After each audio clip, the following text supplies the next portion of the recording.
Hi everyone. Today we are going to talk about arranging our factory and machines. This will help us smoothly move products and work more efficiently.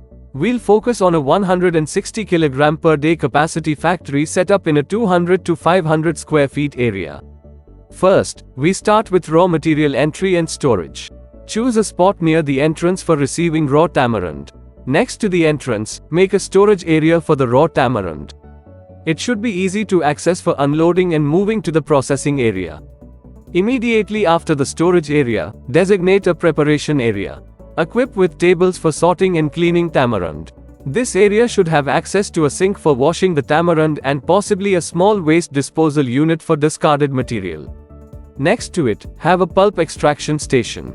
The tamarind pulp extractor can be placed here. After that, set the mixing and cooking area, which contains the mixing tank where tamarind pulp is mixed with spices and oil.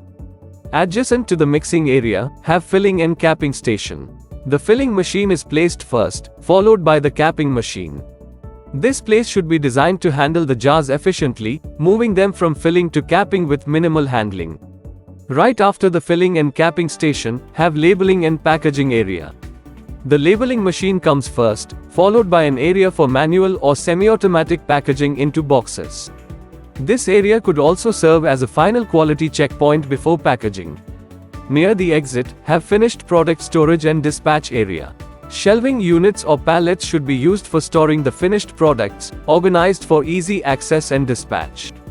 By considering all these aspects, you can efficiently produce tamarind pickle. All the best.